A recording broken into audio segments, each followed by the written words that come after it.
take the test together if you want, or you can use this to check your work. All right. Why did the Aztec Emperor Montezuma give the Spaniards gifts of gold and silver? This is so funny. He wanted to trade jewelry for ships. Yeah, I always love some of the answers they give. They're like, some of them are really funny. He wanted to make the Spaniards feel welcome. What a nice guy. He was paying the Spaniards for weapons, which isn't an actually, like, you could say that. There is a chance at some point he did that, but that's not why in the story he did. He was tricking the Spaniards into thinking he was friendly, which is cracking me up. It is B. He wanted to make the Spaniards feel welcome. I should have to hang out with that guy. Hey, I'd love to come visit you. Can I have, I don't know, some gold? A little disappointed you guys don't make me feel quote-unquote welcome with all your gold. Which statement best explains why the Spaniards were interested in Mexico? They were greedy and wanted Mexico's riches. They thought Mexico was a great place for a vacation. That's awesome. Oh, they wanted to grow more corn. They wanted land to grow more corn. Yeah, a continent away. That was a good idea. And they liked Mexican people. Wow. I'm not going to lie. I'm pretty, taken back by all of these. The answer is, even though it seems crazy, but it's true, it is A. They were greedy, and they thought, and they wanted Mexico's riches, and they pretty much just killed them and took whatever they wanted. Not pretty much, they did. If the flu didn't get them, the old knife and weapons did. What bad things happened to the Aztecs after the Spaniards came? Oh, everything. Their leaders were killed? Yes. They got diseases and died? Yes. Their wealth was taken away? Yes. All of the above? Yes. Poor guy. What a horrible thing is a culture to think you're helping somebody and you're being nice, and then boom. Hey, you know what? Clearly it did not stop there. People kept doing it all over the world. What led to the start of Mexican War of Independence against the Spanish rule? What led to the start of the Mexican War? Was it the natives and the Creoles wanted riches for themselves? It was theirs, and I'm sure the fact that they were taken advantage of probably ticked them off. So no, they were the people who were already there. Many people living in Mexico wanted to be free to govern themselves. So think about this. The start of the Mexican War of Independence. Well, why would you start a war for independence? Because you want to be free. Free. There was not enough food to feed the Spaniards. That's not really why you would start a war. The Spaniard rulers killed the Aztec ruler Montezuma. No. The reason why they fought was because they wanted to have their own government. They didn't want to be under Spanish rule. Read the sentence. The people had a fiesta. What does fiesta mean? A rest, a fight, a party, a dinner. Well, just so you know, that's a horribly, the people had a fiesta. I mean, obviously they're not trying to give you any clues but the answer is party. Party. I'm gonna have a fiesta when this is over. What colors are on the Mexican flag? That was in there several times. Obviously, the book is not in color, so you wouldn't know. And if you're colorblind, you would know. So it was written in there. And it says they were red, white, and green. Red, white, yellow, red, green, yellow, red, yellow, blue, red, white, green. Just double checking. On which date is Mexican Independence Day celebrated? Okay, it is not May 5th. I just want right now to cross that off. Cinco de Mayo is not it's the celebration. It's not. I don't know why in the calendar it says that for us. Why it is, I don't know. We should have a big party on September 16th, though. Heck to the yeah. What type of government gives power to the people? A monarchy, that's the king and queen, no. A republic, the public rules. Religious group, which is interesting, or all of the above. Yeah, I'd just be. Just so you know, there are some monarchies that have parliaments, but then they're not really a true monarchy. And just so you know, republics, even though they have, most governments are oligarchy, which is a combination of a democratic and republic, because you vote and the majority rules, and there are some rules already in place. Why did Augustine de Iturbide, no, I'm not saying that right. And I said I was going to look it up, but I lied, I guess, because I didn't, or I did and I forgot. So I don't think I did. Why did he agree to help the Mexicans fight for independence? Iturbide, I'm going to have to look up. I'm slaughtering it. Did not like Cortez. No, that wasn't true. Mexicans forced him to fight with them. No, that is also not true. Mexicans promised that he could decide how the new government would work. Yeah, that didn't necessarily pan out 100%, but it was better than what they had going on.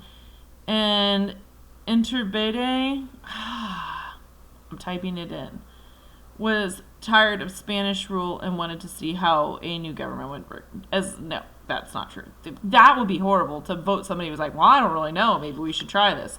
It's not like you're like trying to club out. You're like running a country. Somebody needs to know what they're doing. How do Mexicans celebrate their independence? They should say some. Because it's like that's like very everybody. Not everybody does the same thing ever. They hold celebrations in the cities, squares all over the country. They sing their national anthem and watch fireworks. Their president rings the bell that was rung at the start of the fight for independence. And they didn't say this, but he says the same thing every time. And yes, this is all of the above. This all happens to this is a thing. They say that it does it in Mexico City too, and that other cities all over the country do their own. But I did learn out of this whole book, which was my whole goal, that Cinco de Mayo is not the day of celebration for independence.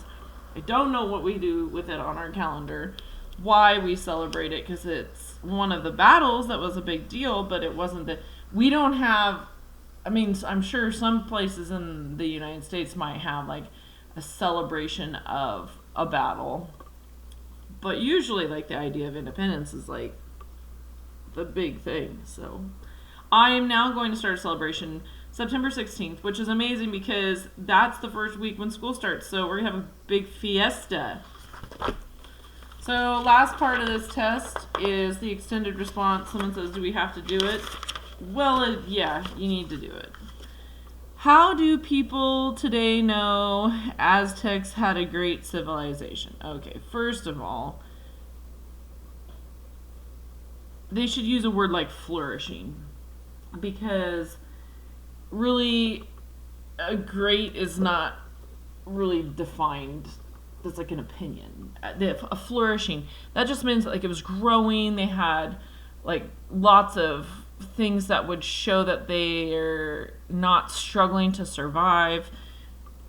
And in the story they talked about how we know the Aztecs flourished.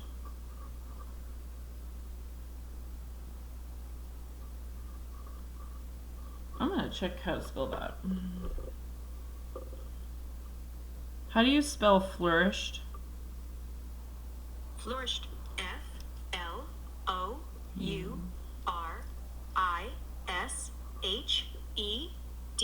Got it.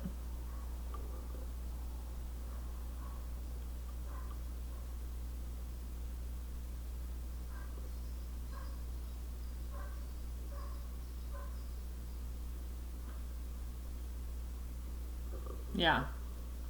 That, when I looked up flourished, it was talk about like the growth was successful. Again, also an opinion, but anyway, how we know the Aztecs flourished were that they had big cities. They had lots of people. When you have a lot of people, that means that you have the food and the means to keep them alive. So they had plenty of food, and they gave gold away. So they were wealthy.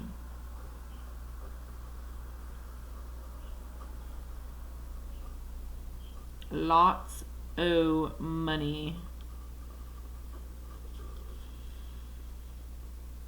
You know, it's interesting that they think that that's because, they were successful, because I think all of those things are things that I don't want in a place where I live. I don't want to live in a big city. I don't want to be around lots of people. Yeah, I want to make sure I have plenty of food, because clearly that's like something everybody would need is food. But that they gave gold away. I would like to have people give me gold, but I'm not going to lie, that does not happen in my life. So I do not think that because those things, that does not happen. I am not successful and the country's not great, but that's how in the book, they tell you that's how they flourished. So that's what we got for 11. Number 12. What are the most important events between the start of the Mexican Revolution to Mexico winning its independence from Spain? So, number one, they realized they had a group that said, okay, we are tired of this. So, made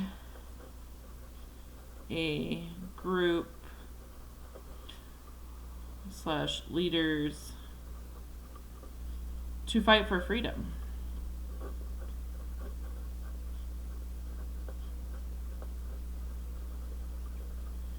I don't think that you have to have necessarily an identified group of leaders, but really when you're trying to do something that big, like take back a country, you need to have that in order for it to go over, because otherwise you just have too many random things going on.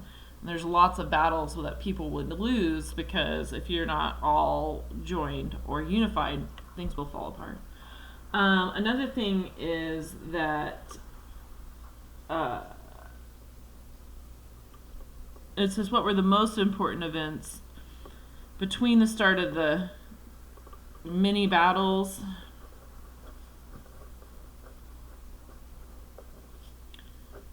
to complete their journey for independence.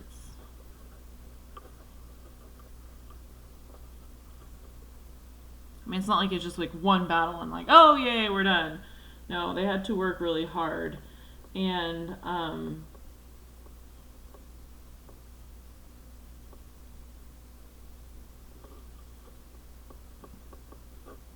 they found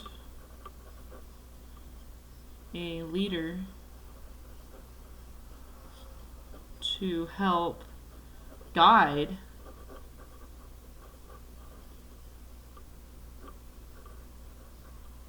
their government / country. Oops.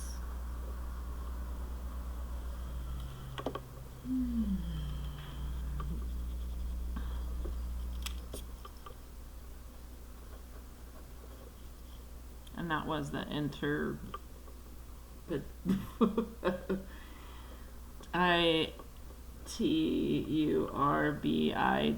I'm gonna look that up so we can learn how to spell it. All right, say it. Sorry. So that's the extended response for the 12. And again, what were the most important events? They made groups to fight. They had many battles, and they had a leader to help them guide